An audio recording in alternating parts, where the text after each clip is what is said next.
Buenas tardes a todos, presidenta, vicepresidente. Es para mí un verdadero placer presentar esta sesión dedicada a una de las poblaciones.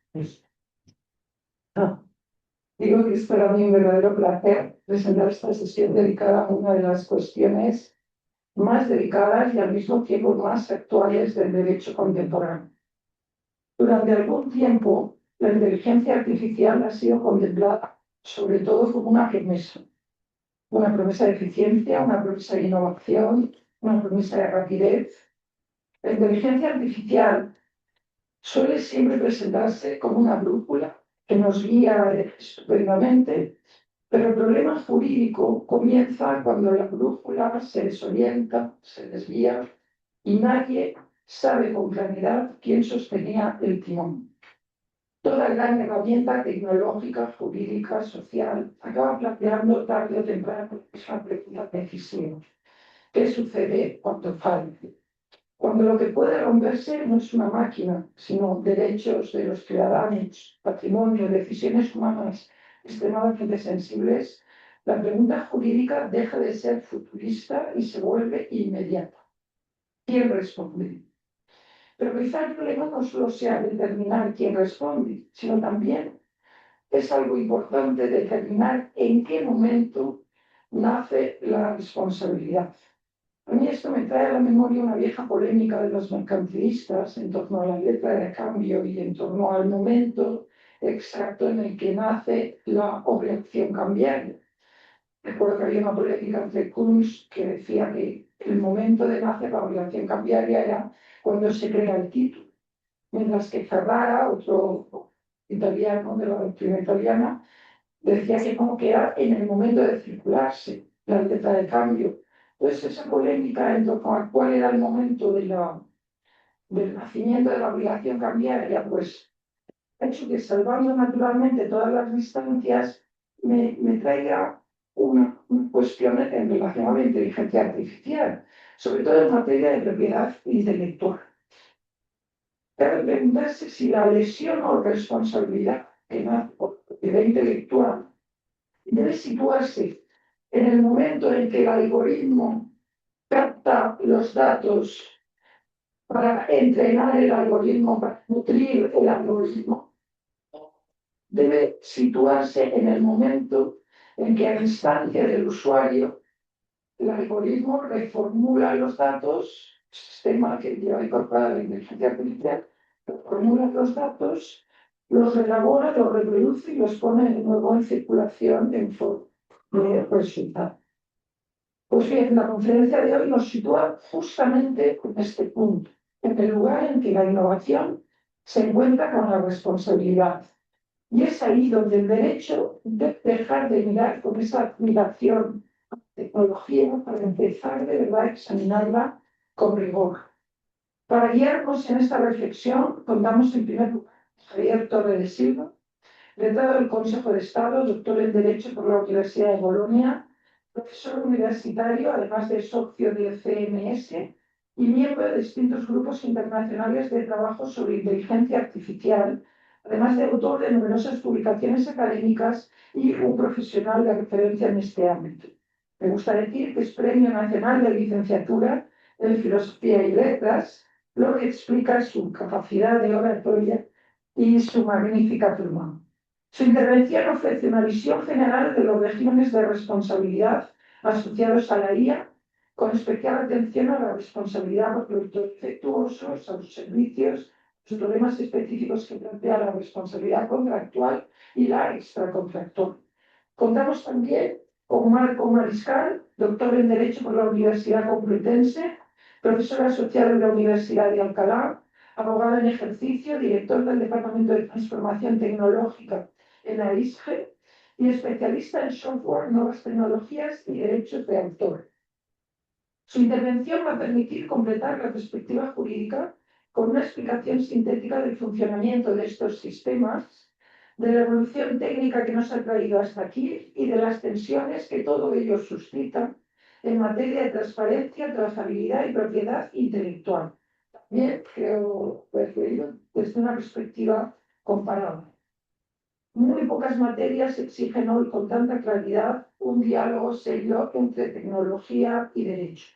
Y precisamente por eso la sesión de esta tarde nos parece especialmente oportuna. Tiene la palabra Javier Torres Silva. Muchísimas gracias, Cora. Muchísimas gracias, Cora, por la amable introducción y muchísimas gracias a la señora presidenta, Carlos Roca, profesamos un especial afecto al vicepresidente de la sección aquí presente y a la Real Academia. Me voy a ceñir exactamente a 30 minutos que me han sido asignados. Sobre esta materia, quizás se recuerde que hace 4 años tuvimos a ver, stop. No, vamos. Alguien tiene los favores. Ya sé que soy muy tecno. Alguien se me Ahí. Ahora. Está. Muy bien. De nuevo. La acabo. Hace 4 años tuvimos una sesión en junio de 2022 sobre este mismo tema, la misma sección. Pero claro, ¿cuántas cosas han pasado en 4 años en materia de inteligencia artificial? En junio de 2022 todavía no había salido ni siquiera el proyecto de directiva comunitaria que salió en septiembre. Ni siquiera se había popularizado ChatGPT, cosa que sucedió en noviembre y diciembre siguiente del año 2022. Por supuesto, no existía la ley de inteligencia artificial, el reglamento de inteligencia artificial que tenemos hoy en día en vigor. Pero tampoco estaba en vigor la directiva de responsabilidad por productos. Es decir, un entorno totalmente distinto del que tenemos hoy en día, ¿verdad? Esto lo justifica volver de nuevo sobre el asunto. Voy a tratar de 4 cosas, voy a estructurar mi intervención en 4 capítulos. El primero es la exposición de los problemas, es decir, las dificultades que tenemos a la hora de determinar el daño, el nexo causal, la circunstancialidad, la prueba de todo lo anterior. En segundo lugar, voy a hablar del régimen legal actual, olvidándonos de futuros proyectos o de cuestiones que puedan, soluciones que puedan estarse considerando en la actualidad. En tercer lugar, voy a hablar precisamente de eso, del frustrado proyecto de directiva y de otros proyectos que hay actualmente sobre la mesa. Por fin, para concluir, voy a hablar de algunos aspectos procedimientos. En California se hizo popular la expresión move fast and break things, ¿verdad? Muévete rápido y rompe cosas. A ver, el problema de romper cosas es que luego viene la responsabilidad, ¿verdad? Y esta frase la acuñó Mark Zuckerberg y luego se repitió. Y también Elon Musk, que, bueno, pues a base de lanzar cohetes que luego estallaban, pues no le importaba. Decía, si algo es suficientemente importante, incluso si las probabilidades de éxito están contra ti, deberías estar. Y él no lo es decir, esta forma de actuar, que incluso Sam Altman decía muy faster, ¿no?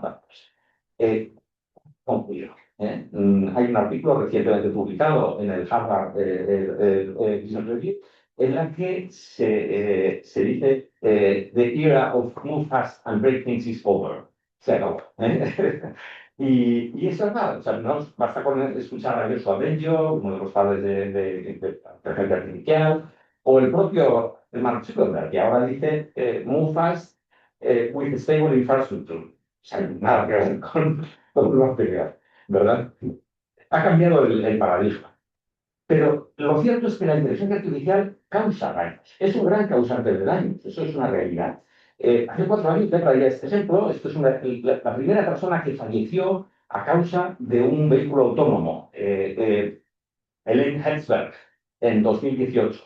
Esta es la última foto que se tiene de ella. Esta pobre señora se cruzó con un vehículo autónomo con una autonomía plena, con nivel 5. Tenía un piloto al lado, pero no hacía nada. De hecho, no hizo nada. Podía haber frenado.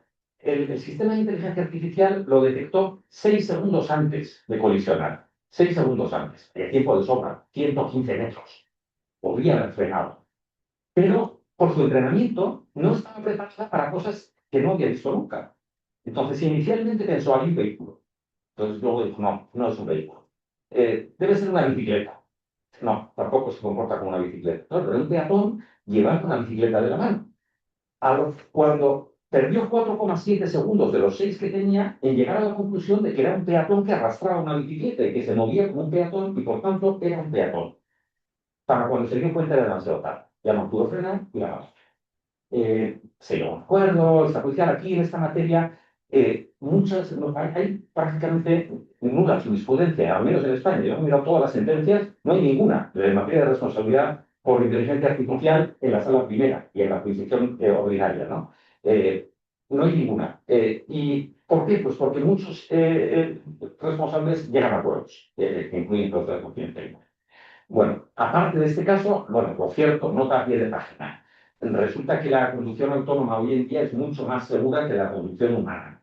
Los vehículos autónomos cumplen todas las reglas de circulación y son mucho más seguros. La asistida no tanto, es igual que la humana. Pero la autónoma hoy en día ha cambiado mucho. A ver, sigo con ejemplos. La inteligencia artificial causa daños. Aquí tenemos los chatbots. La gente, en vez de ir al médico, le pregunta al chatbot. Y resulta que un estudio publicado hace un mes en una revista científica ya ha llegado a la conclusión de que la mitad de las respuestas de ChatGPT a problemas médicos de los que no consultan son erróneas y algunas incluso contraproducentes. Entonces la gente ahora va al médico de ChatGPT y resulta que eso causa daños, ¿no? En otro ejemplo, eso ya son cuatro, ¿vale? Estoy poniendo de cómo la inteligencia artificial causa muchos daños, ¿no? El señor Williams fue detenido, es la primera persona que fue detenida por un error en la inteligencia artificial. Con su sistema de reconocimiento facial le identificó como el sospechoso de un robo producido, un robo de relojes producido en 2015. El señor fue arrestado, pues estuvo en la cárcel y al final se demostró que había sido un error de la inteligencia artificial, se llegó a un acuerdo extrajudicial, no hubo sentencia y no se sabe, pero seguramente fue bien. Hay infinidades, pues no vamos a hablar de todo, pero bueno, hay muchísimos. El chatbot de la ciudad de Nueva York aconsejaba a los restauradores burlar la ley con las propinas. Bueno, pues yo qué sé, en 2018 la herramienta de reclutamiento de Amazon aconsejaba contratar hombres. Esto enlaza con lo que decía Harari, que es un pensador israelí, historiador y pensador, que decía que un sistema de inteligencia artificial, si se le deja solo, aconsejaría el nepotismo. Porque, claro, resulta que si se estudian los datos, los parientes del CEO progresan muchísimo en las empresas. Nunca se les despide, siempre les va fenomenal. Entonces, visto desde fuera, el sistema de inteligencia artificial diría, hay que contratar sobrinos. Eso es lo que mejor funciona, ¿no? Bueno, pues a veces estos errores causan daños, ¿no? A ver, los temas relevantes aquí, sobre todo la responsabilidad contractual, pues, la exigencia de culpa, la acción o omisión imputable, quién controla esa acción o omisión, la relación causal, quién controla esa relación causal, y luego el daño proporcional, ¿no? Por tanto, el catálogo de los problemas se va a referir a todas estas cuestiones, ¿no? Que vamos a ir analizando una por una, ¿no? Son las cuestiones controvertidas. Empezamos por a quién es imputable la acción o omisión. Y aquí quizás haya que decir dos palabras sobre el funcionamiento de cómo puede generar el daño la inteligencia artificial. La inteligencia artificial exige un ajuste de parámetros que puede funcionar mal y un ajuste de algoritmo que también puede funcionar. ¿Vale? Los daños se pueden generar en el preentrenamiento. ChatGPT, la P es precisamente el pre-trained. Tiene un preentrenamiento que no le entrena al usuario. Y en el entrenamiento propiamente dicho tiene también un refinado el momento en el que se corrigen cosas como las que decía Tarantino. Un humano corrige el preentrenamiento que ha podido tener el sistema para evitar este tipo de errores o discriminaciones y odiosas.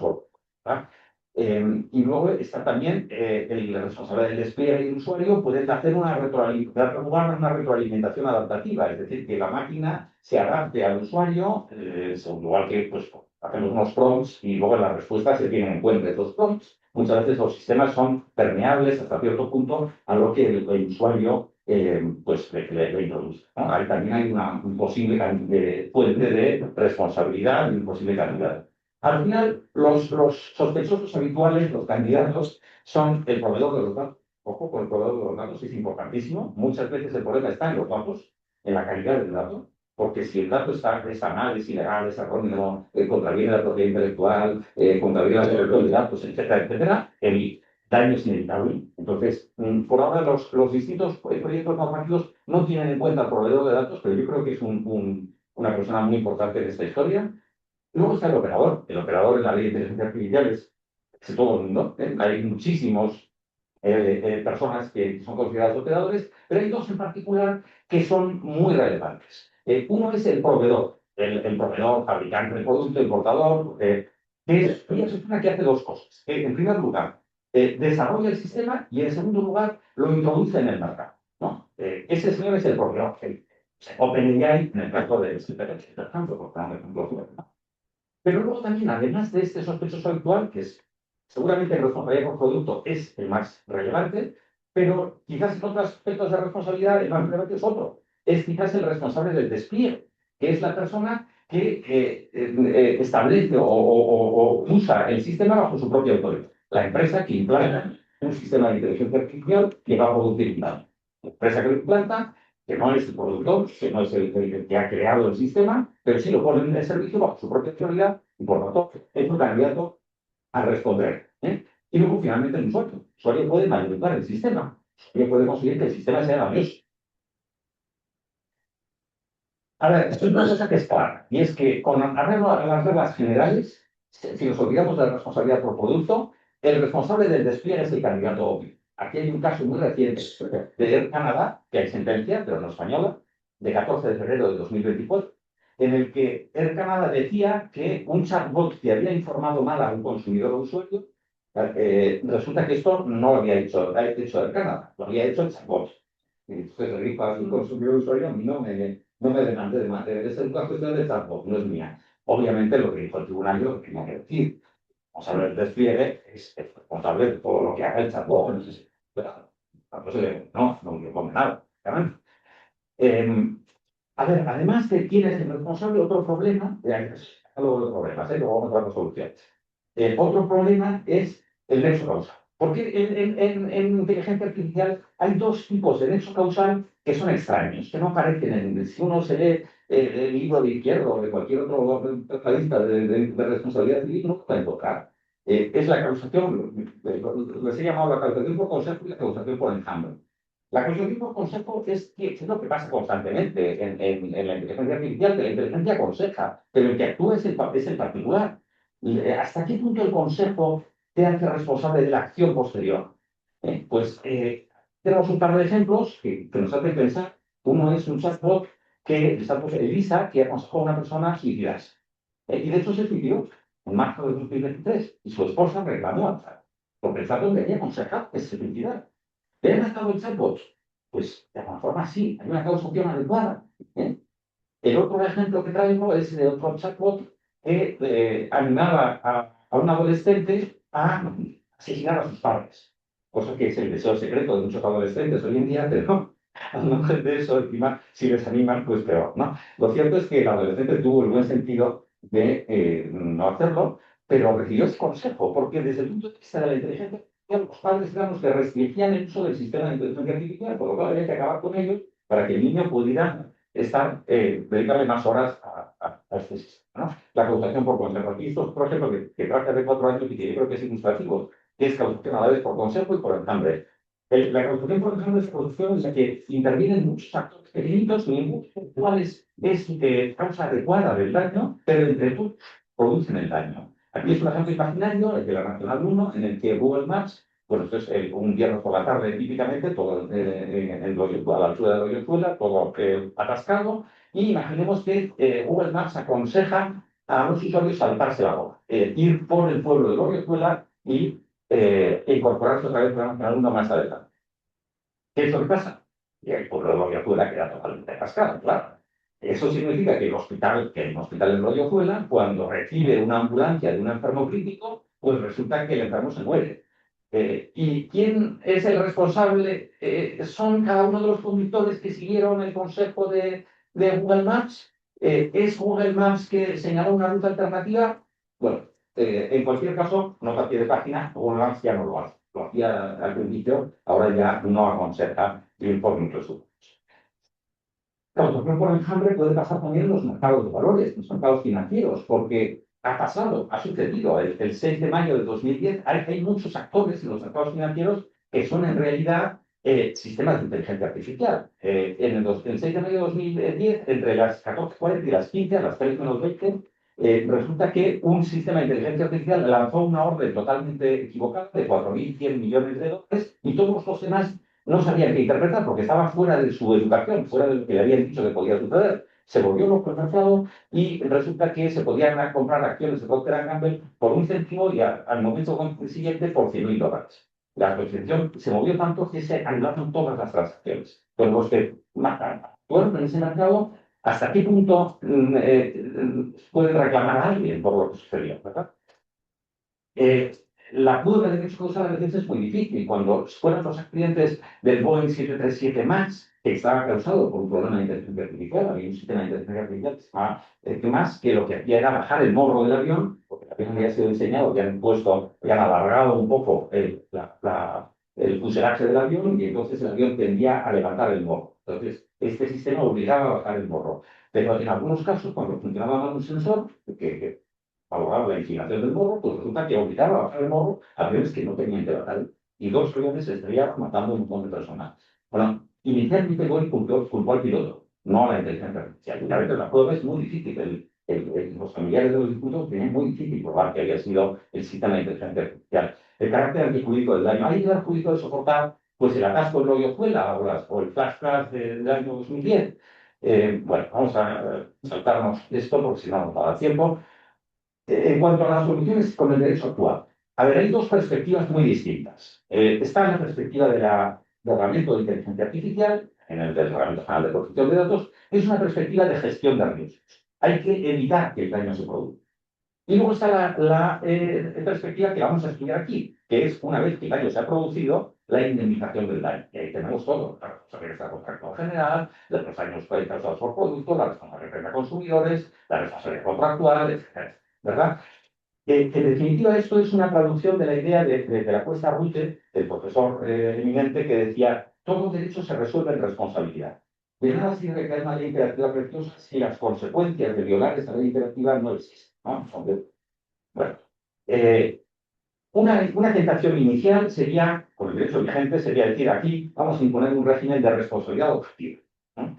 De hecho, existe una serie de situaciones de vehículos a motor, aunque la ley actual no es coherente con los vehículos autónomos, porque punta al conductor siempre, pero que modificarla se podría hacer con drones, se podría hacer con formas limitadas, pero no es una solución universal. Las fotografías que traigo son de un accidente aéreo real, de un dron contra un helicóptero en Grecia, que causó heridos y no nacionales del exterior. Pero en Grecia y en Portugal existe una ley que obliga a establecer la responsabilidad objetiva por daños causados por drones. Y es un camino que hasta cierto punto, en ciertos objetos peligrosos, podría recorrerse. El problema es que no puede ser el camino universal, porque la inteligencia artificial es ubicua, está en todos los lados, está en todos los productos, o casi todos hoy en día, en casi todos los servicios. Si estableciéramos que cualquier servicio que utilizara de alguna forma la inteligencia artificial diera lugar a una responsabilidad objetiva, más de la responsabilidad por productos que hoy estudiaremos, pues cambiaría por completo el régimen de 1101 del Código Civil. Tendríamos teniendo otro régimen distinto, y en 1902, tendríamos un régimen distinto. Entonces, no creo que sea la solución. En 1905 establece una responsabilidad objetiva por daños causados por animales, que recuerda de alguna forma, porque el animal es autónomo, como la inteligencia artificial, pero no es tampoco la solución. Los animales son objetos distintos, la inteligencia artificial la podemos encontrar literalmente en la cocina, en todos los sitios, ¿verdad?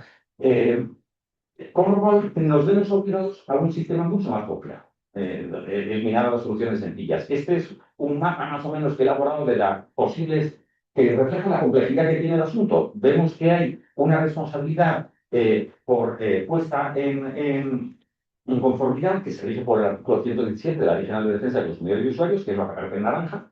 Ahí solamente rige eso, luego lo veremos. Está la contractual, el 101 del Código Civil, que es la parte que aparece en verde. Está la responsabilidad extracontractual, que es la que aparece en azul y en rojo, que coincide con la directiva cruzada, la salida. Y luego está la responsabilidad por producto, que se encabalga entre la responsabilidad contractual y la extracontractual, porque se aplica a ambas, ¿ah? Pero luego es que también tenemos, parte de la responsabilidad del Código Civil, que no, en general no se va a aplicar, pero tenemos la responsabilidad civil derivada del delito, las leyes especiales, y es especialmente interesante el artículo 54 del Reglamento de Servicios Digitales y el artículo 82 del Reglamento General de Protección de Datos, que establece la indemnización de daños y perjuicios por su vulneración. Lo que pasa es que en el Reglamento de Inteligencia Artificial el asunto se deja a los Estados miembros, seguramente porque el que redactó el reglamento sabía que venía una directiva, luego no ha venido, pero lo deja abierto, no lo establece. Bueno, vale, esto se vuelve a parar.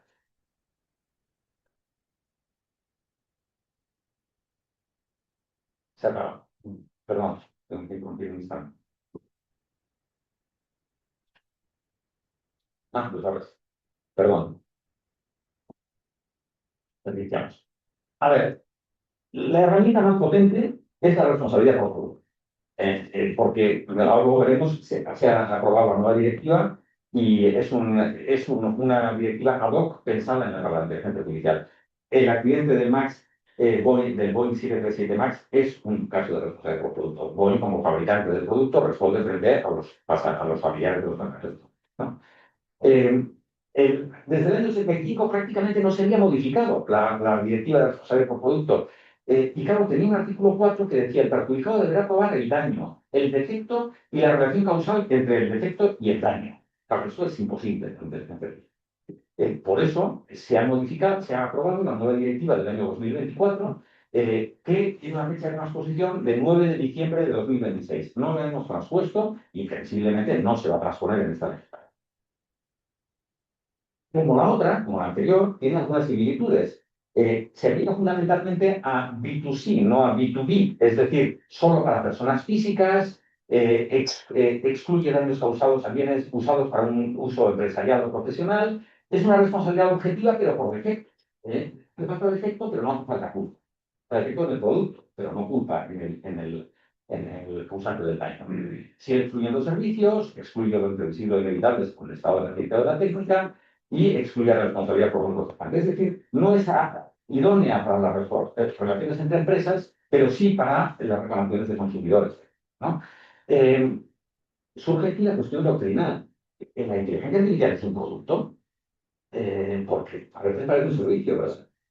Lo cierto es que en la directiva hay un artículo reciente que es muy interesante de Resulta Privat sobre este tema, y la definición que ha adoptado la directiva de 2024 incluye programas informáticos y por tanto sí quiere voluntariamente incluir la inteligencia artificial como producto, que a veces no sea evidente, ¿no? Bueno, pues lo cierto es que lo que dice Resulta Privat es que eso está muy bien, pero eso no cubre la responsabilidad en la que pudiera incurrir el responsable del despliegue o el usuario, otros sectores que no sean el productor. Porque el producto está fabricando, pero hay otros sectores. Y luego, además, hay muchos casos que están excluidos de la directiva de responsabilidad por producto, tubo cesante, daños empresariales, lo hemos visto, ¿no? Pues todos esos hay que recogerlos de alguna forma. Y esta autora es partidaria de incluirlos como responsabilidad por servicios, conforme al régimen. Yo creo que es la solución correcta. A ver, esta directiva establece la responsabilidad del productor.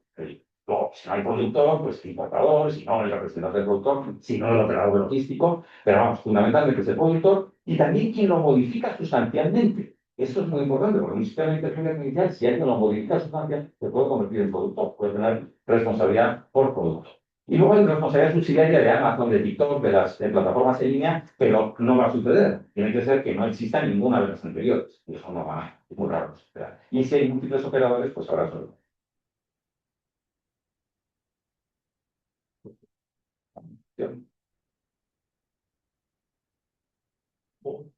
Haciendo muy bien.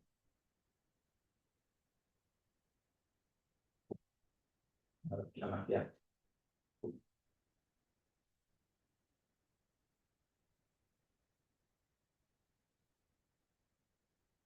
Bien, ahí lo tenemos.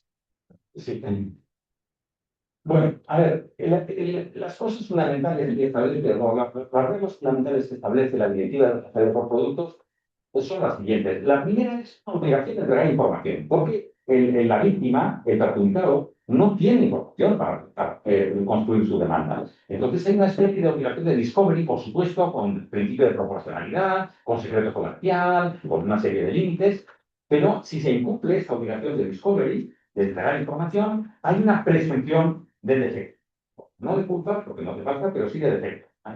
Y luego, además, esta directiva establece pues, las normas que luego nos van a sonar, porque están también del español, de excesivas dificultades probatorias, en ese caso se presume el defecto y defensa causal, y también la prueba por presunción, tipo predunque activi, lo que se pide normalmente, esas pruebas por presunciones se aceptan tanto para probar el defecto como para probar el nexo causal. Y en la nueva directiva hay que decir también que no hay franquicia para los daños materiales, tampoco hay límite superior para los personales, a diferencia del anterior, se indemnizan los daños psicológicos y también se indemnizan los datos, siempre que no sean usados para fines de defensa. En España tenemos, además de la responsabilidad por productos, la responsabilidad por servicios, en el texto refundió la Ley de Defensa de Consumidores y Usuarios, artículos 147 y siguientes. Cabe preguntar si cuando se transponga la directiva de responsabilidad por productos nos vamos a acordar también de modificar los artículos 147 y siguientes del mismo texto. Bueno, y los demás impuestos en los que no sea aplicable la directiva de responsabilidad por productos, pues hay que tratarlos con reglas generales. Pero ojo, no, el derecho comunitario no es totalmente ajeno a la responsabilidad por vulneración del propio derecho comunitario y en particular de la ley del reglamento de inteligencia artificial. Hay un artículo de Imante Virtute, relativamente reciente, de Oxford Law Reviews, que dice que la vulneración del reglamento del día es culpa. Y además dice, cita la jurisprudencia comunitaria en virtud de Treham Manfredi, que hablan del principio de efectividad, forma que dice que los interesados deben poder reclamar daños y perjuicios por violación del derecho comunitario, ¿no? Y el derecho a la acción no debe socavarlo. Y también citan Sanofi, la jurisprudencia de Sanofi, que dice que ningún requisito que haga en la práctica excesivamente difícil la carga probatoria es admisible. Entonces, uniendo estas dos sentencias, Casa y Manfredi del principio de efectividad con la jurisprudencia Sanofi, el resultado es que probablemente una vulneración de la ley de inteligencia artificial, del reglamento de inteligencia artificial que causa daño, se puede reclamar, aunque solo sea con fundamento del derecho comunitario y al margen de lo que diga el derecho español. Obviamente no basta con vulnerar el reglamento de inteligencia artificial, tiene que haber un nexo causal entre la vulneración del reglamento de inteligencia artificial y el daño. No va a poder vulnerar el reglamento de inteligencia artificial en un tema documental que no tiene ninguna relevancia, ¿verdad? Y para los restantes supuestos, no nos olvidemos de la carga de la prueba, del artículo 217 de la Ley de Enjuiciamiento Civil, que nos habla del principio de disponibilidad y facilidad probatoria. Tiene una gran importancia. Y también de la jurisprudencia tradicional, que invierte la carga de la prueba por creación de riesgo o peligro, cuyos cómoda y incómoda, la prueba por presunciones, el artículo 386 de la Ley de Enjuiciamiento Civil, la res ipsa loquitur en materia médica, etcétera. Estas reglas, en el fondo, luego veremos que prácticamente coinciden con la directiva que no se ha llegado a aprobar, o por lo menos están en la misma línea. Esto es un tema que no voy a tratar, pero los animales a veces contratan con Alexa. Es un caso muy curioso en el que un lobo pedía de todo por Alexa y se lo traían a la casa de la dueña, ¿no? Al final, Amazon llegó a la conclusión de que los animales no pueden celebrar contratos y se anularon esas compras. Pero, claro, es que lo mismo ahora sucede ya no con animales, sino con programas informáticos en la bolsa. Hay sistemas de inteligencia artificial que dan órdenes de compra y de venta y que se pueden equivocar, como hemos visto antes. En materia de responsabilidad contractual ha cambiado el concepto del ex actis. Ahora los abogados estamos obligados a hacer los sistemas de inteligencia artificial. Y también los médicos cuando utilizan sistemas como el Da Vinci. Bueno, luego está la responsabilidad por falta de conformidad que la he mencionado anteriormente y la carga de la prueba también. Hombre, acordémonos de la inversión de la carga de la prueba del 121 de la Red de la Ley General de Defensa de los Usuarios en los 2 primeros años es que en principio se va a presumir que cualquier defecto es imputable al comerciante, ¿verdad? El impulsado proyecto de directiva, bueno, pues antes de él había muchas cosas, por ejemplo, las normas de derecho civil sobre la robótica del año 2017, no entrar en ellas porque son interesantísimas, que hablaban de una responsabilidad pues objetiva, de creación de unos fondos que iban a responder, también limitada la responsabilidad, asegurable. Bueno, hay también hay hasta 7 estudios previos, y en el 2020 hubo un texto, ¿no? Un proyecto de texto normativo que no sé si suele tener en cuenta, que es el proyecto de reglamento comunitario del año 2020. Es un reglamento, no una directiva, iba a modificar el régimen en toda Europa de la responsabilidad, cosa que es bastante difícil, por eso fracasó probablemente. Decían que entre los sistemas de alto riesgo los que había responsabilidad objetiva, pero a la vez había seguro obligatorio, limitación de la responsabilidad para que sea asegurable, y se extendía el plazo de prescripción. Y luego, por otro lado, los demás sistemas, a ellos se les daba un sistema de responsabilidad por culpa, nueva definición y con inversión de la carga de la prueba. Y había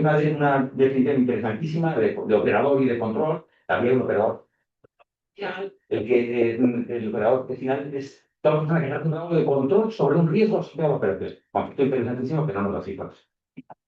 Y luego está la directiva del año 2024, que marcó, el primer borrador fue en septiembre del año 2022, el borrador final fue del año 2024, y Trump, negociando con la Unión Europea, obligó a retirar el proyecto, y la Unión Europea aceptó retirar el proyecto en el año 2025.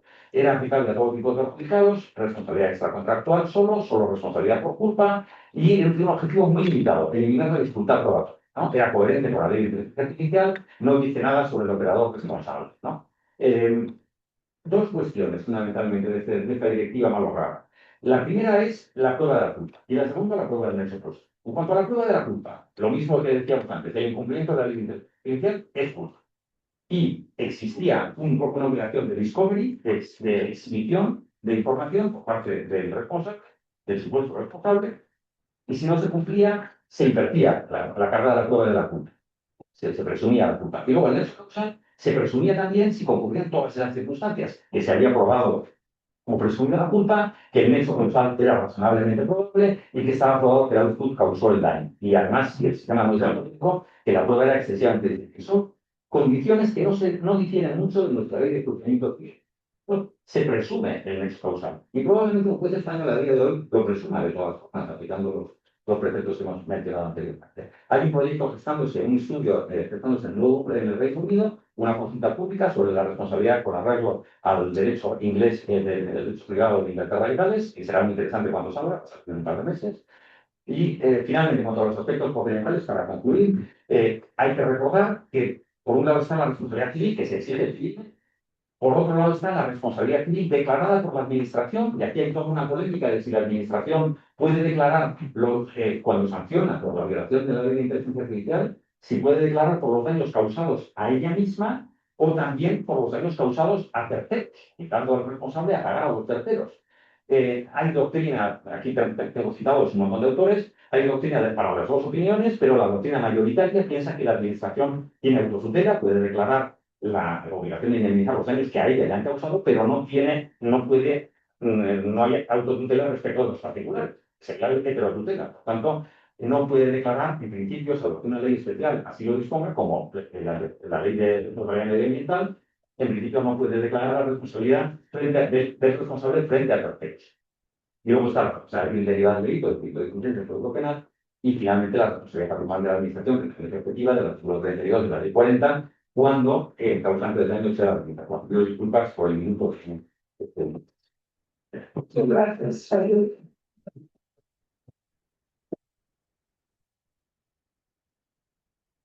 La verdad es que has hecho un recorrido muy completo sobre la responsabilidad de la IA. Pues tiene la palabra Marco Mariscal. Muchísimas gracias. En primer lugar, a los organizadores, Cora, al compañero que ha estado excelente. De hecho, me ha hecho modificar toda mi presentación. Y, por supuesto, a la presidenta, para mí es un placer estar aquí. Y, bueno, voy a intentar enfocarme en las infracciones, sobre todo en materia de propiedad intelectual. Aprovecho, bueno, voy a empezar por la historia y luego me voy a meter en cuestiones técnicas. Aprovecho que ustedes son jóvenes y les cuento una pequeña anécdota porque creo que también nos va a servir para ilustrar mi presentación. Mi tesis doctoral es sobre la protección jurídica del software. Cuando yo la tenía acabada, decidimos hacer un capítulo solo dedicado a cómo se lleva a cabo y cómo se desarrolla un software. Pues después de acabar ese capítulo, me tocó cambiar toda la tesis doctoral. Así que sigo en la presente ponencia para que bueno, pues aprendamos cuestiones técnicas, porque desde luego no se puede legislar, no se puede conocer el derecho si conocen muchas veces la máquina o el artefacto que nos da esos resultados. Quiero empezar haciendo un poquito de historia, para que ustedes también puedan ver bueno, pues cómo todo está inventado y se puede hacer así, y cómo muchas cuestiones, el compañero tal vez me va a permitir que le molestemos para pasar la diapositiva. Bueno, Lo que quiero, si yo a cualquiera de ustedes les preguntase cuándo empezó la inteligencia artificial o cuándo fueron los primeros pruebas de inteligencia artificial, lo más probable es que todos me dijeran desde el 2022, desde el 2023. Bueno, filosóficamente hablando, llevamos 300 años hablando de inteligencia artificial y que no han cambiado muchísimo las cuestiones, ya se lo digo yo. Me voy a remitir a la famosa novela de Swift de los viajes Gulliver. En los viajes de Gulliver ya se hablaba de una máquina que por estadística era una máquina con engranajes que consistían, bueno, pues en girar una rueda que daba como resultado un montón de frases aleatorias, de tal manera que lo que decía la novela, un poquito a modo de chanza, de parodia a la sociedad de la época, era que cualquiera, por ignorante que fuera, podía obtener un título o un texto de derecho, de filosofía, lo que quiera. Eso no ha cambiado tanto. ¿No? Es que acaso ahora poner un prompt sobre algo y que nos dé un texto, un ignorante como yo no puede tener conocimiento sobre física cuántica, pues no ha cambiado tanto ese concepto. Ahora bien, se puede ser autor de eso. Ese es el debate que tenemos hoy encima de la mesa.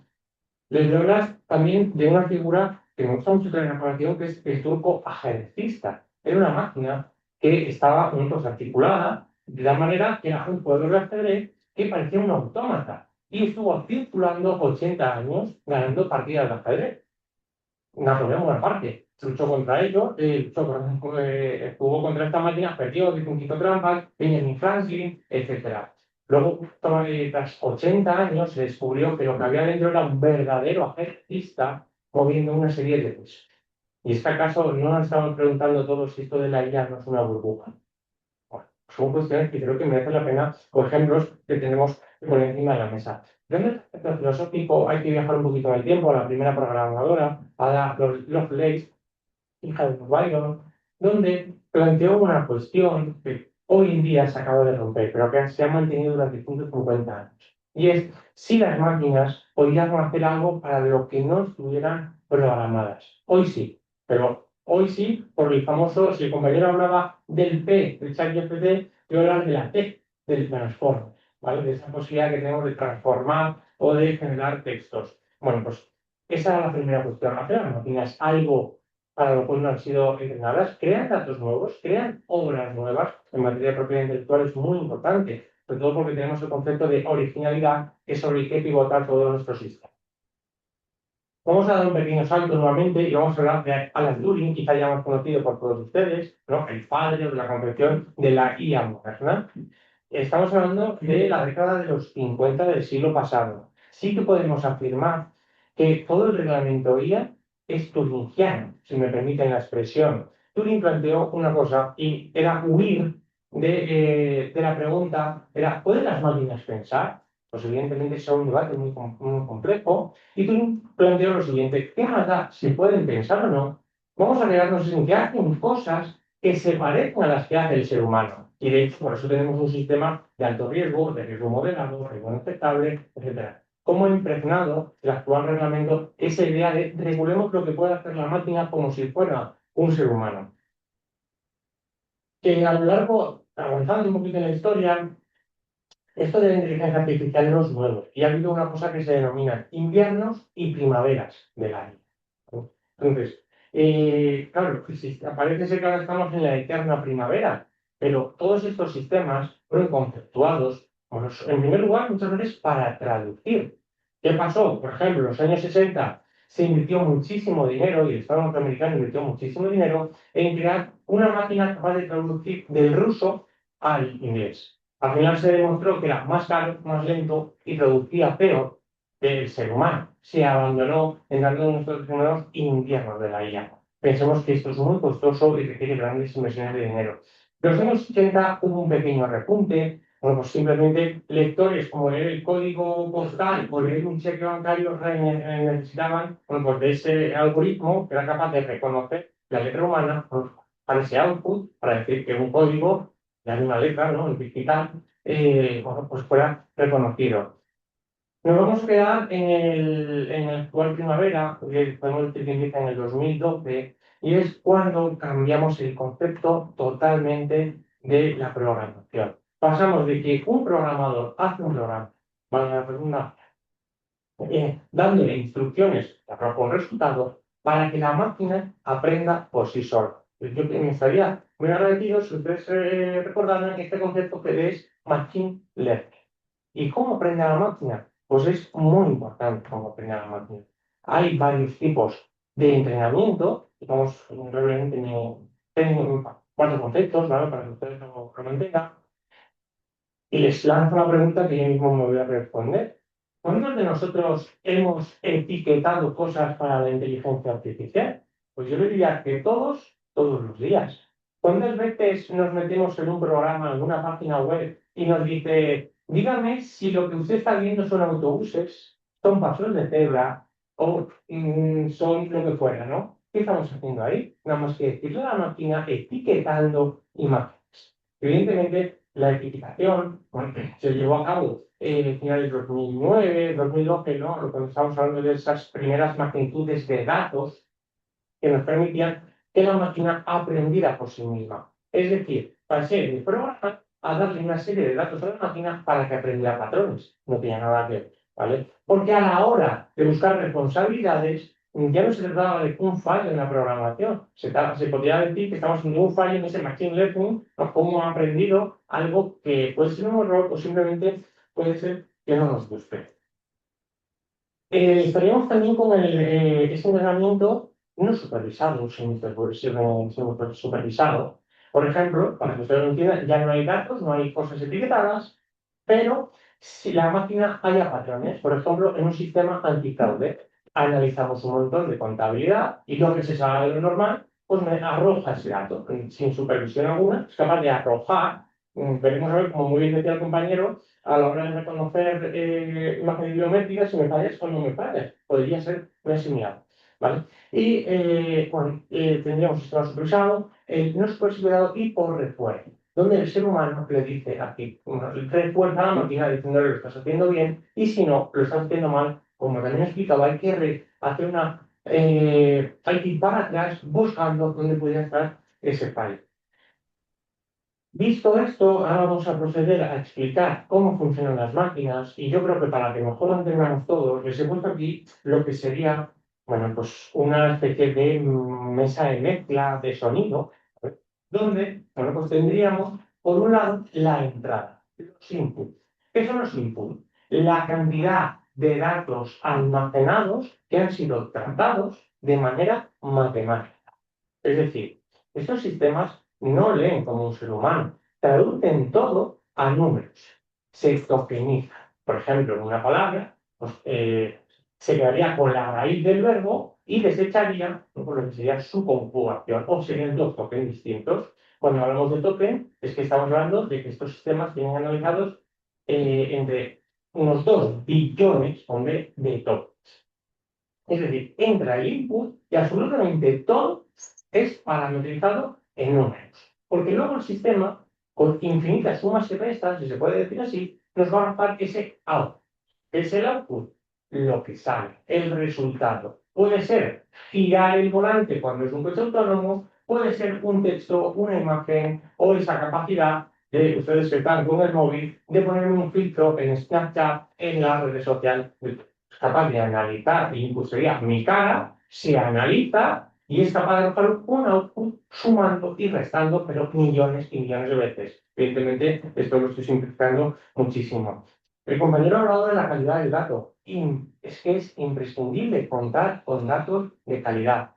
Yo voy a hablar de propiedad intelectual, pero pensemos que nada tiene que ver el entrenamiento de un vehículo en Estados Unidos que el entrenamiento de un vehículo en Europa. Es que las carreteras, la señalización, el comportamiento no tiene absolutamente nada que ver. Entonces, estos sistemas requieren ser entrenados, dice el reglamento, y tienen que mostrar de manera representativa su entrenamiento. Bueno, pues pongo encima de la mesa este dato que ha explicado el compañero sobre la calidad del dato.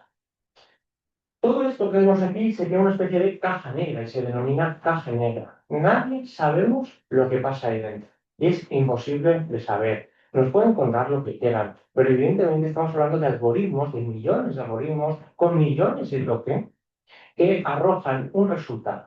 ¿Cómo lo han logrado? Ya les digo yo que es imposible de saber, pero es que ni los dueños ni los desarrolladores son capaces de lograr comprender muchas veces a estas máquinas.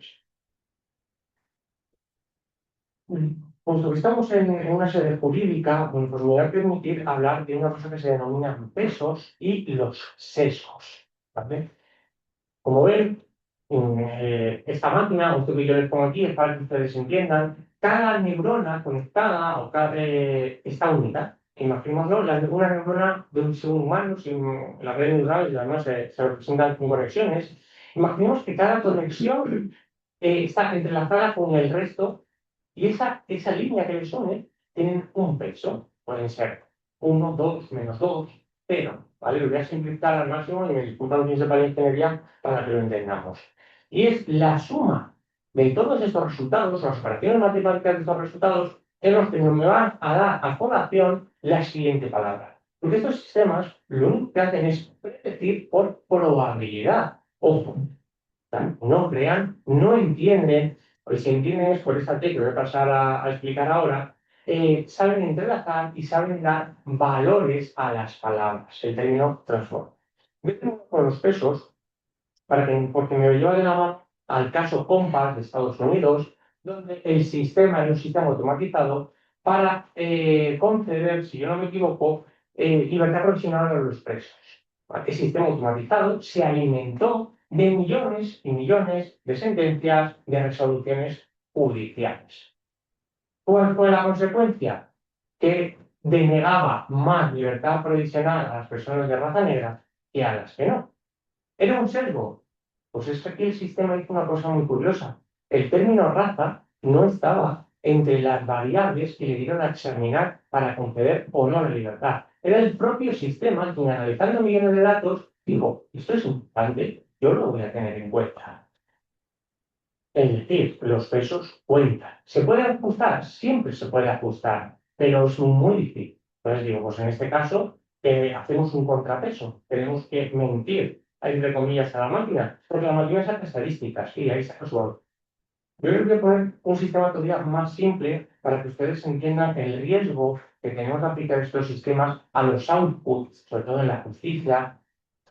Yo les voy a poner 5 variables y ustedes me suman, ¿vale? Vamos a dar a cada una un 1, simplemente, y sumamos.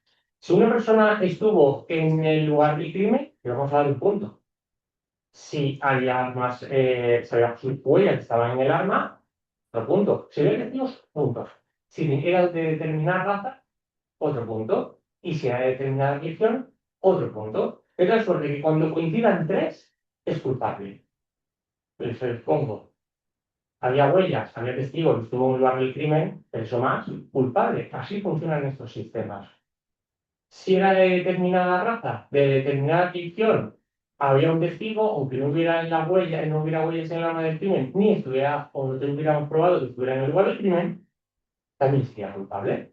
Pero podemos rizar más el rizo. ¿Es que acaso el sistema de los pesos no nos permite dar pero a cada cosa y potenciar, es decir, que la raza y la ficción tuvieran un 2, de tal suerte que sin huellas, sin testigos, si está en el lugar del crimen, resulta que te doy 2 puntos por determinada raza y 2 puntos por determinada religión. El resultado es cuál. ¿Sería culpable o no sería culpable si este sistema no está bien configurado? Es culpable. ¿Entendemos cómo funcionan estos sistemas con estos ejemplos? Y les pido disculpas porque los estoy bajando a un nivel comprensible. De ahí la importancia de la trazabilidad de datos. Necesitamos comprender qué ocurre en esa caja negra. Y ya les digo yo que es imposible. Estos sistemas están diseñados para respondernos. Ellos siempre nos tienen que dar una respuesta. De ahí que a veces fallen. ¿Y por qué fallan? Bueno, simplemente le pedimos una sentencia, ya es famosísimo, ¿no?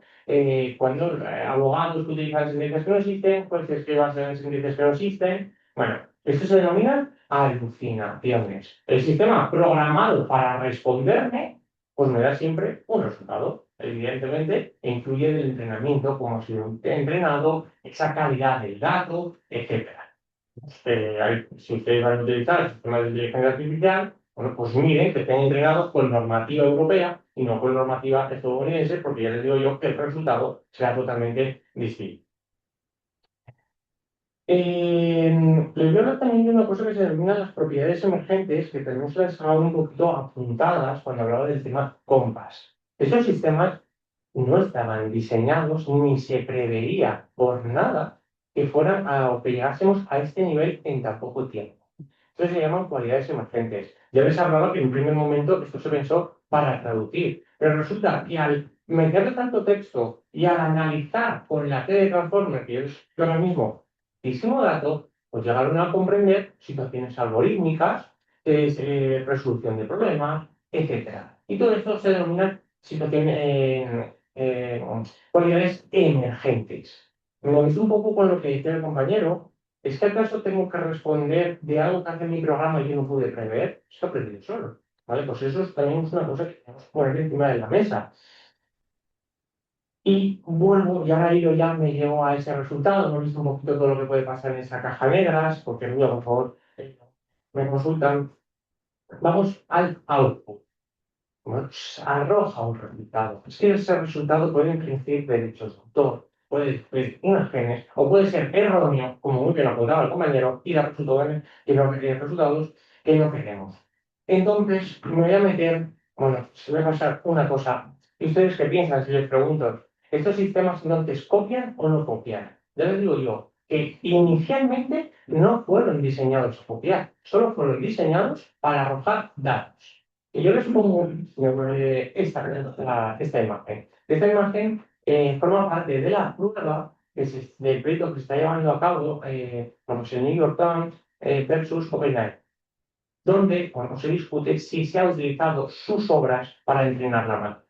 Y una de las pruebas que aportan es esta. Esta no es el Joker original. Le pusieron encima, o le pusieron el prompt, hazme una imagen del Joker. Y esto fue lo que arrojó la máquina.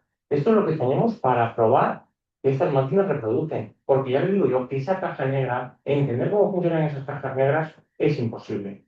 Ahora vamos a ver también una sentencia en Alemania donde hubo que hacer el mismo ejercicio probatorio, solicitar a la máquina un resultado que nos lo arrojase para saber que realmente no solo hayan datos, sino que también copian en su sistema, es decir, reproducen a los efectos de la ley de propiedad intelectual. Copian, es una reproducción de la obra que le va a permitir analizar datos.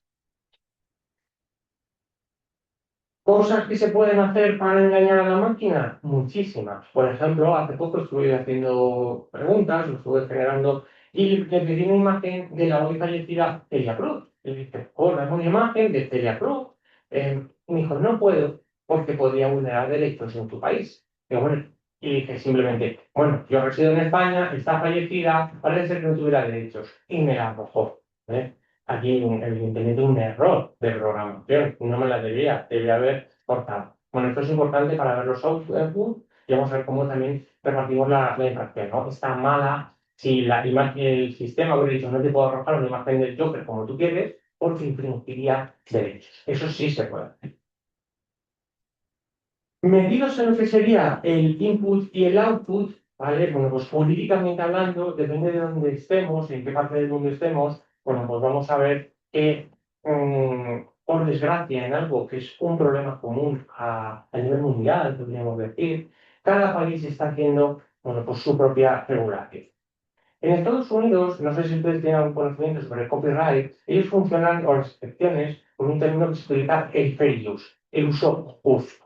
Es decir, se permiten determinados usos de la máquina, o mejor dicho, de la obra protegida por propiedad intelectual, y se discute si el entrenamiento de esas máquinas, de esos grandes algoritmos, entraría dentro de este uso justo.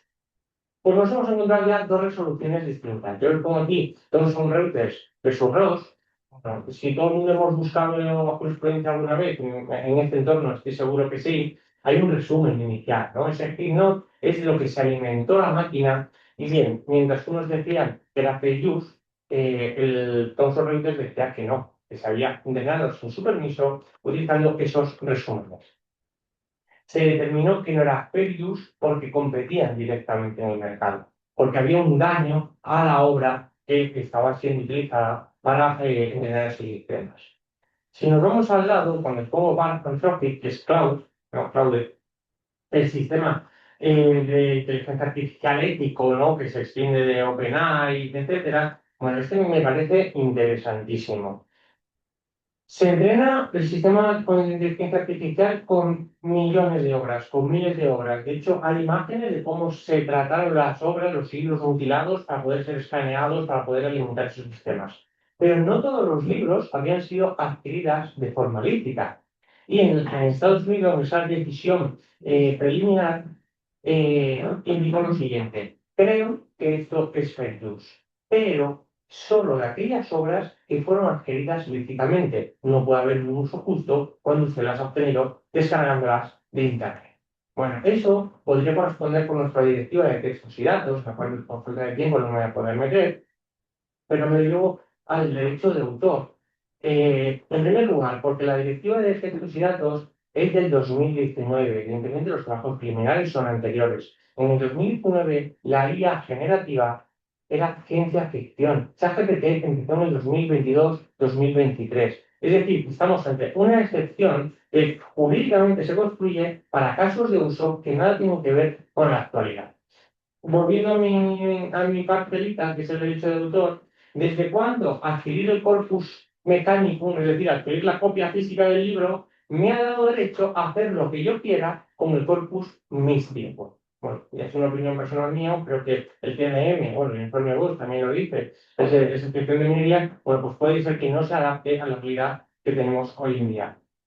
Y por último, les voy a traer una sentencia alemana archiconocida. Bueno, pues quizás es la primera, quizá no, es la primera sentencia que habla sobre la reproducción, si el entrenamiento supone una reproducción en términos de propiedad intelectual. Y la respuesta es que sí. Se entiende que ha reproducido la obra en su entrenamiento y, por tanto, condena a OpenAI a indemnizar, bueno, a quienes, bueno, a esta empresa OpenAI, a indemnizar a los autores que vieron reproducidas sus obras. La prueba, la misma. En el tribunal, solicitar que reprodujera o solicitar termíname esta canción y la terminar. Es decir, había memorizado y esa canción estaba dentro de los sistemas.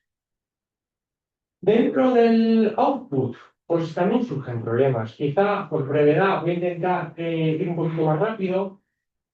Que entendamos una cosa, y ustedes van a hacer, me he enterado que son de máster, ¿verdad?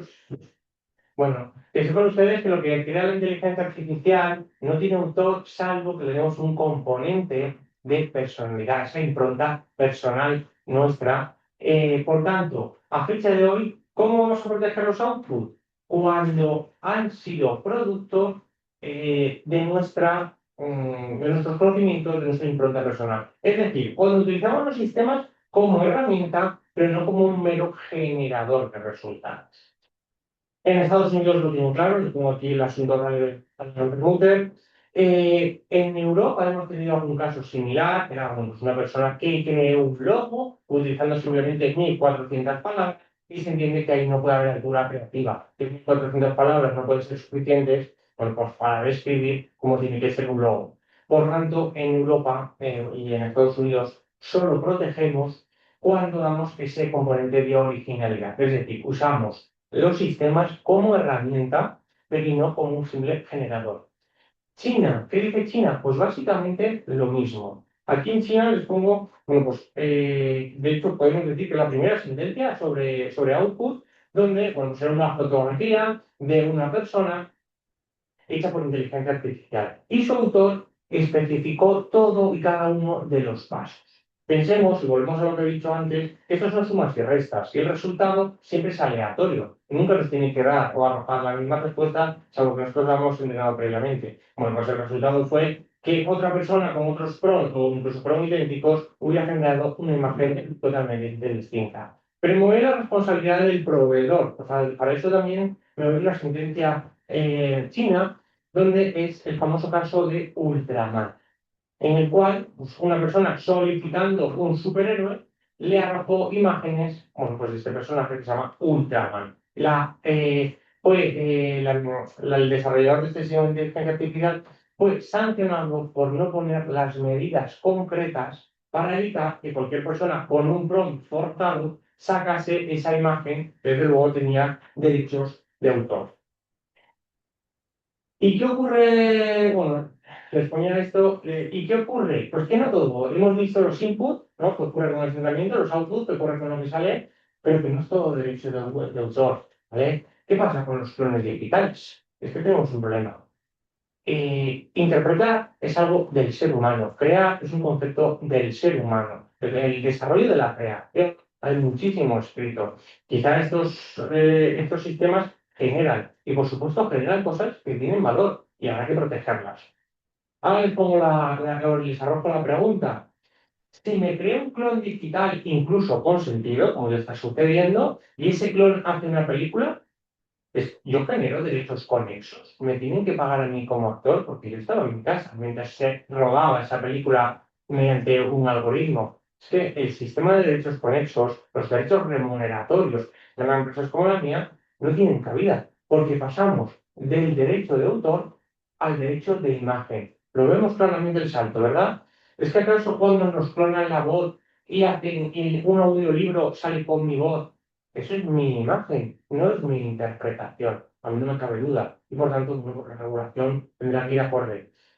Y ni que decir tiene cuando estos deepfakes no son consentidos. Empezamos ahora a regular el problema. La Digital Omnibus de la aprobada la semana pasada, la anterior, bueno, ya habla de la prohibición de estos sistemas de deepfakes, por ejemplo, desnudos, de honor, etcétera. El informe que vamos a ver a continuación, bueno, pues también lo desarrolla. Y nosotros en España tenemos un proyecto de reforma de la ley orgánica de imagen y el honor, y también habla precisamente sobre los deepfakes. El problema es que lo tenemos ya. El problema es que es inmediato. Tenemos los deepfakes, quizá en mi ámbito, puede ser uno de los grandes problemas que tenemos hoy en día. Por ir acabando y dentro del tiempo dado, ¿ante qué nos enfrentamos? Bueno, pues el informe VOS, ¿vale? El informe VOS es el que marca la agenda del Parlamento Europeo. ¿Y qué es lo que propone? Pues en primer lugar, que la minería de textos y datos no fue un derecho ni son excepciones conflictuadas para el tsunami que tenemos hoy en día. Propone transparencia y ítem, es decir, una lista de todas las obras que han permitido entrenar así a estos sistemas. Muy en relación a lo que decía el compañero sobre la causalidad, perdón. Bueno, pues si usted no me acredita que no he utilizado mi obra, presumimos que he utilizado obras protegidas por derecho de autor. La Oficina de Propiedad Intelectual Europea, bueno, pues como intermediario, ¿vale? No solo para poder ejercitar el derecho de output, es decir, decir que mi obra no esté dentro del input y por tanto no se puedan infringir mis derechos ni generar esa responsabilidad respecto a mi obra, respecto a mi creación, la territorialidad territorial, es decir, les pongo aquí que se aplique este sistema independientemente de dónde haya sido gestionado los sistemas, bueno, y la urgencia, que como bien apuntaba antes, bueno, pues que la voz, la imagen, los deepfakes, urge regularlo, ¿no? Urge. Entonces, ¿qué se propone? Bueno, pues una remuneración con usos tasados entre el 5 y el 7% de lo que generan estos sistemas para que entendamos la magnitud de estos sistemas. En el tema de Bar Anthropic, 1.500 millones de euros. Mi entidad de gestión, se publicaron los datos la semana pasada, hablamos de 62 millones de euros anuales. Es decir, no tiene nada que ver los presupuestos que manejan estas empresas con los que podemos manejar las entidades de gestión o el dinero que pueda mover o recaudar ISGAE por derechos de autor. Y por ir acabando, bueno, pues parece ser que Adam Blake tenía razón hace 150 años, no he terminado de explicar la T de Transformer, pero lo que nos dio lugar, bueno, pues que estas que entienden, ¿no? Para no pasarme, estos sistemas entienden lo que leen porque son capaces de interrelacionar palabras, que el derecho parece ser que se está empezando a poner ahora al día, pero esto va demasiado rápido. Y bueno, pues hay muchas preguntas sin respuestas y es, bueno, pues, ¿quién decide cómo se entrenan estos sistemas? ¿Quién decide la ética de estos sistemas? No es lo mismo, entre comillas, y ya me he pasado el tiempo, en los coches autónomos. ¿Quién decide si matamos a un peatón u otro en caso de tener que elegir o si sacrificamos la vida del conductor en pos de salvar al peatón? ¿Cómo se han entrenado esos sistemas? Esa pregunta tiene que ser respuesta, perdón, tiene que ser respondida. Necesitamos trazabilidad necesitamos datos correctos, pero también poder llegar a las conclusiones que llega la máquina. Que ya les digo que a fecha de hoy es casi imposible. Así que nada, perdón por haberme pasado y muchísimas gracias.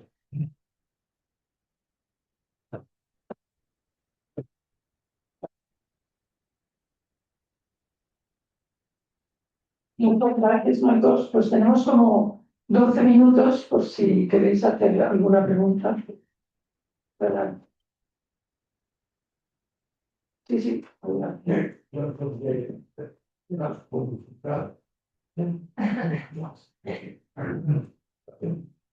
Antes de hacer presentaciones, no habrá cada uno quisiera preguntar cordialísimamente a los dos ponentes y a la sección. No recuerdo haber aprendido tanto en una hora como lo que he aprendido hoy, y eso que no he podido asimilarlo todo. Lo digo con toda sinceridad. Y quizá a esa falta de asignación se puede deber las preguntas que voy a hacer, que mejor está explicado. A Javier me quería preguntar si dentro de las responsabilidades, primero parece que nos hemos centrado en responsabilidades con respecto a los usuarios. Si dentro de esas responsabilidades no cabría en casos excepcionales contemplar la responsabilidad de un Estado miembro de la Unión Europea por no haber traspuesto una directiva en algunos de cuyos preceptos no tiene efecto directo porque evita discrecionalidad a los Estados miembros. Hay un caso español poco conocido, pero que vale la pena mencionar, es una sentencia de la Audiencia Nacional en la cual un belga reclamaba la responsabilidad del Estado español porque al no haber traspuesto la directiva de ese sistema de propiedad en tiempo compartido, el famoso time sharing, le impidió beneficiarse del mes de arrepentimiento que podía tener y había comprado un apartamento en la Costa del Sol. Cuando quiso retractarse al volver, el cantor no tenía y una sentencia ponente Menéndez Rechac de conseguir beneficiación. Entonces, si no, cabría pensar en todas las contempladas que en un supuesto extremo, si el Estado español que fuera no transpone en plazo la directiva y con ello impide, porque la directiva de sobresalido no tiene por sí misma efecto directo, solo cuando es clara, precisa e inconstitucional, no podría dar lugar eventualmente a esa responsabilidad. No sé si hago a Marco la siguiente. La siguiente es muy concreta y diré que un poco interesada. Yo estoy coordinando en este momento un diccionario hispanoamericano de arbitraje con 28 autores. Una de las cosas que nos hemos planteado es, ¿tiene sentido en la época de la inteligencia artificial hacer un diccionario? Y la respuesta a la que variamente hemos llegado, sí, sí es fiable, sí, sí es riguroso. Pero a continuación viene si la inteligencia artificial, con una pregunta muy concreta, si la inteligencia artificial bebe de nuestra fuente y a la hora de decir que es un acta de emisión, es un algo parcial, es la bifurcación de un procedimiento, copia la definición de nuestro diccionario, conste que no nos mueven motivaciones económicas, más bien de reconocimiento autorial. Y ahí la pregunta muy concreta sería, porque alguien me dio a entender que podría estar trabajándose en eso, sería posible por los autores de determinadas obras consideradas fiables ceder su uso exclusivo a un determinado agente. Quiero decir, los agentes deben competir entre sí en fiabilidad. Entonces, el que diga, yo tengo los derechos exclusivos de estos autores, pues en el campo jurídico, si sabemos lo que todos hablan, digamos, caray, y que diga, yo no tengo derechos, no son exclusivos, o son de estos otros autores, darán lugar, perdón por la atención, pero repito, estoy impresionadísimo de lo que he aprendido. Y eso que yo también se me han quedado muchas cosas. Santiago, muchísimas gracias por tus palabras, totalmente inmerecidas por nuestra parte. A ver, sí, o sea, en la exposición he hablado de la responsabilidad hacia el usuario, pero puede ser también hacia el tercero. Es decir, a veces el usuario del vehículo autónomo mata a un peatón. También el tercero puede ser el que reclame, ¿no? En cuanto a la responsabilidad por no transposición de la directiva, bueno, te refieres a la responsabilidad de la directiva por productos, ¿no? Donde ahí sí que se está modificando realmente, porque a diferencia del proyecto de directiva de responsabilidad del 24, que es normato, que no ha sido aprobado, el de responsabilidad por productos sí que está en plazo de transposición y en diciembre estará ya. A ver, yo sospecho que tú ya tienes una respuesta a esa pregunta que estás haciendo, porque lo dejas traslucir, ¿no? Que efectivamente sí que hay una responsabilidad. Está, para la información vuestra, la Comisión de Codificación, Sector Mercantil, está trabajando en la transposición de esta ley. No sé en qué estadio está, pero se está trabajando. Siempre es más fácil el efecto directo vertical, que lo horizontal que en principio está excluido entre particulares, pero aquí, claro, estamos hablando de reclamar al Estado esa reclamación al Estado, pues yo creo que se hace camino al andar. Sí, sería posible intentarlo, ¿no? Porque en la responsabilidad por productos sí que hay dinero por medio y sí que cambia las cosas. En la otra directiva, con la ley de enjuiciamiento civil nos bastaba, pero en la responsabilidad por productos, si no la transponemos, sí que hay gente que dejaría de tener derecho a una indemnización a consecuencia de la no transposición. Es una cuestión que habrá que explorar en los tribunales. En un caso, la ley permite excluir nuestras obras para que no entren en estos sistemas. La pregunta es buenísima. Y ello, porque la directiva del 2009 permite, bueno, pues, cuando trata la minería de textos y datos, siempre en lo que se denomina el out. Es decir, solicita que nuestra obra no entrene estos sistemas, pero no prevé que unos sí y otros no. Lo que prevé es un sistema que sea reconocible para que no entre en esta ingesta masiva de datos. Entonces, ¿se podría hacer? Evidentemente sí. Tenemos el sistema de output. Ese output para unos sí y otros no, yo creo que evidentemente es un tema de licencias, serían derechos exclusivos en este caso, y sería totalmente lícito. Respecto a tu pregunta bueno, pues yo creo que la creación humana creo que en nuestro impacto personal, lo que nosotros podemos aportar, vamos mucho más allá de textos creados mediante probabilidad. Evidentemente la redacción puede ser perfecta, pero cualquiera de los ponentes de esta mesa, ¿no? De los exponentes, tiene un conocimiento, tiene un feedback, tiene una experiencia que va a permitir colocar la coma y el acento de una manera distinta como lo van a hacer sus sistemas de mera probabilidad. Podemos decir que esos sistemas dan o generan textos perfectos, pero en mi opinión sin alma. Crear es otra cosa, pero es una opinión personal.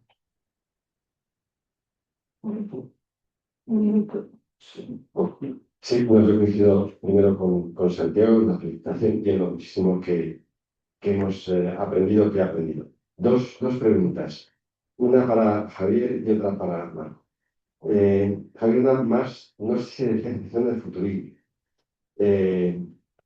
y es en cuanto al futuro de la sociedad y cómo puede influir el alcanzar cada vez más un grado de autonomía de la inteligencia artificial cuyo alcance es absolutamente desconocido. Somos incapaces de saber hasta dónde va a llegar. Tú has apuntado, aunque te lo he oído contar dos veces, muy interesante, en el caso del sistema SAM.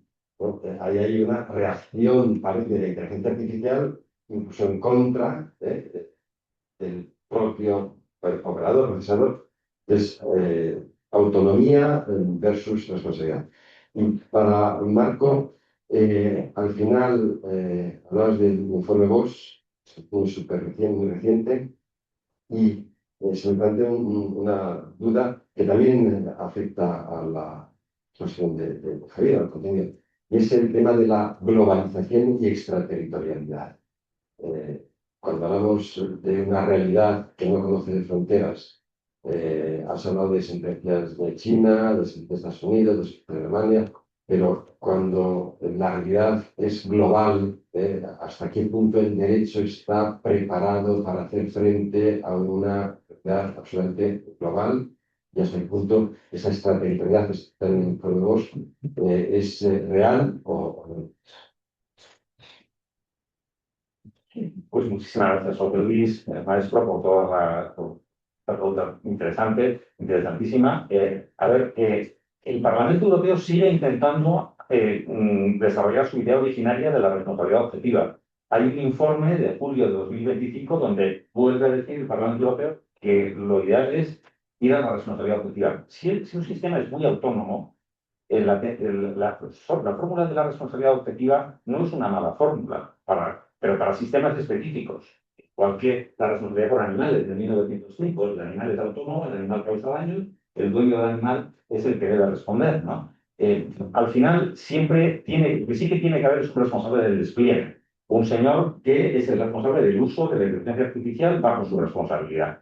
Y eso tiene que existir siempre y tiene que estar bien identificado. En algunos proyectos, en el informe sobre robótica, se obligaba a hacer un registro, es decir, que cada uno se responsabilizara de cada sistema autónomo y eso constara en algún sitio para que el perjudicado tuviera saber a quién tiene que reclamar. Se había hablado incluso de atribuirle personalidad jurídica a los entes, a estos robots, ¿no? Esta idea se ha abandonado totalmente por razones muy fundadas, muy razonables, ¿no? Uno siempre prefiere demandar al dueño de la máquina que a la máquina, ¿verdad? Además, con la personalidad jurídica de las... sí, desde luego, pero con... al final, si uno establece la personalidad jurídica de la máquina, tiene que volver a inventar la sociedad anónima. Tiene que decir, ¿quién habla en nombre de la máquina? ¿Y quién tiene que inventar el consejo de administración? Tiene que inventar el registro mercantil. Al final, acabamos creando una sociedad, ¿no? Una persona jurídica como las demás, ¿no? Entonces, al final, ese camino no conduce a nada, porque la única forma de crear una persona pública que funcione es con las fórmulas conocidas. Una persona pública, un representante, etcétera, ¿no? Al final, la mejor solución yo creo que es buscar responsabilidad objetiva en algunos sistemas extremadamente autónomos, como algunos drones, algunos vehículos, ahí establecer responsabilidad objetiva y en el resto de los casos mantener la tradición occidental de responsabilidad por culpa. Yo creo que es la mejor solución de las que están a la mano. Pero el Parlamento va a intentar de nuevo establecer lo que decía el proyecto de reglamento de 2020. ¿No? Pues, bueno, en primer lugar, me volvió a dar una observación mía, que es, ¿qué debería hacer la sociedad a fecha de hoy? Pararlo todo un año. Parar todos. Ojalá pudiéramos parar en este momento el avance tecnológico y poder decir, vamos a reflexionar que tenemos encima de la mano. Pero eso es imposible. ¿Qué es lo que ocurre? Comparto la idea. Estamos en un momento donde esto tiene que ser tratado a un nivel global. En Estados Unidos se publicó también la semana pasada el gobierno Trump el framework sobre qué hacer con estos sistemas. Y es otra manera de legislar, no hacer nada. Sus explicaciones, no hacer nada y tal se resuelven los jugadores allí. Bueno, yo no lo comparto, evidentemente, pero cuando hablamos de una legislación global en temas de inteligencia artificial, pensemos que hay muchas normas que también forman parte del engranaje, como por ejemplo puede ser la protección de datos. Aquí en Europa, pues tenemos, por ejemplo, problemas, aunque tumbaron ¿no? La directiva, una tontería, puede parecer una tontería, pero tiene detrás un soporte legal que es los traductores automáticos. ¿Por qué llegan más tarde? Porque resulta que el dato personal que es la voz se tiene que reproducir durante un segundo para que te puedan luego arrojar esa traducción. Ya está, se permite, evidentemente, pero vamos siempre por detrás de determinados países. Ni que decir China, no tiene nada que llaman, bueno, pues 100 escalones por encima de nosotros, sobre todo en la creación de vídeo. Mientras en Estados Unidos y aquí en Europa ponemos un montón de cortapisas, allí, bueno, pues ya tenemos sistemas que son capaces de crear películas, etcétera. Y pongo un ejemplo. ¿Por qué va a ser imposible llegar a un acuerdo? Porque nuestra idiosincrasia de la sociedad es totalmente distinta. A veces, cuando tengo que hablar de, bueno, sobre todo de la imagen, de todo, etcétera, pongo un ejemplo y fue la portada de una revista donde salía una persona famosa en topless. Mientras en Europa se le pixeló la cara, En Estados Unidos se le prisionaron los pechos. Vamos a una buena oferta. Ya espero haberte respondido. Muy bien, pues después de estas dos excelentes conferencias y tan interesantes observaciones, es una pena, pero tenemos que dar por concluido. Muchas gracias.